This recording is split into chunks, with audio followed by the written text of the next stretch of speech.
আজকে আপনাদের ঘুরে দেখানোর চেষ্টা করব জামালপুর গেট পার, সেই সাথে দেখানোর চেষ্টা করব ওভারপাসের নাইট ভিউ। সেই জন্য তিনজন বেরিয়ে পড়লাম গেট পারে যাওয়ার উদ্দেশ্যে। এরপর তিনজনে অটোতে উঠে যেতেই সামনে চোখে পড়ে কে যেন মোটরসাইকেল দিয়ে অ্যাক্সিডেন্ট করেছে খুবই মারাত্মক ভাবে। তবে যতটুকু দেখে বুঝতে পারলাম কারো তেমন সেইভাবে ক্ষয়ক্ষতি হয়নি। তো আমরা প্রায় গেট পারের কাছাকাছি চলে আসছি। আপনারা যারা অনেকদিন থেকে গেট পারে আসেন না, তারা অনেকটাই পরিবর্তন লক্ষ্য করতে পারবেন। আর বিকাল বেলায় গেট পারের পরিবেশটা সত্যি অন্যরকম থাকে। গেট পারে কেউ আসে বাজার করতে, আবার কেউ আসে আমাদের মতো আড্ডা দিতে, আবার অনেকেই আসে তার দৈনন্দিন কাজের ক্ষেত্রে। জামালপুরের ওভারপাসটি দেখে মনে হয় যেন আমরা কোনো ঢাকার রাস্তা দিয়ে হেঁটে চলছি। যেহেতু এখন সন্ধ্যা হয়ে যাচ্ছে, তাই ভাবলাম ওভারপাসের উপরে উঠে পড়ি। যাওয়ার পথেই চোখে পড়ে মহিলা কলেজ, এটি আবারও নতুন করে নির্মাণ করা হয়েছে। ওভারপাসের নিচের ভিউটা তো দেখতেই পাচ্ছেন, সত্যি অনেক সুন্দর লাগছে। তো এরপর আমরা হেঁটে হেঁটে উপর দিকে যেতে থাকি। ওভারপাসের উপরে লাইট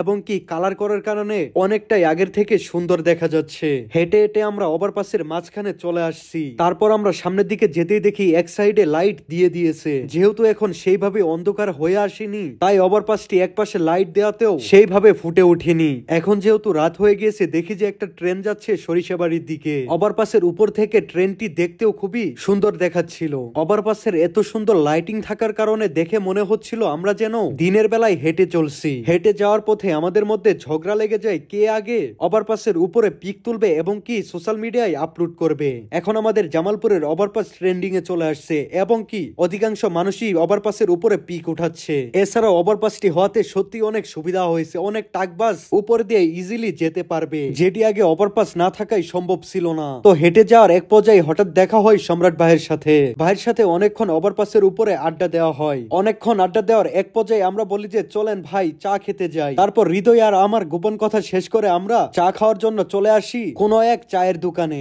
এবং সেইখানে সবাই বসার পর আমিও বসে পড়ি। চাটি অর্ডার করার 5 মিনিটের ভিতরে আমাদের চাটি দিয়ে দেয়। শীতের দিনে চা খাওয়ার মজাটাই আলাদা। এরপর আমরা একে একে চায়ের কাপে একটু একটু করে চুমুক দিতে থাকি, খেতে থাকি। তবে চা খেতে খেতে আড্ডা দেওয়ার মজাটাই আলাদা। চা খাওয়া শেষ করে আমরা বাসার দিকে রওনা দেই। ওভারপাসের নিচের ভিউ এবং উপরের ভিউ সত্যি অসাধারণ। অনেকটাই পরিবর্তন হয়ে গেছে আমাদের জামালপুর গেট পার। তো যাই হোক, আজকের ভিডিওটি ভালো লাগলে লাইক, কমেন্ট, শেয়ার এবং সাবস্ক্রাইব করতে ভুলবেন না। সবাই ভালো থাকবেন, টাটা।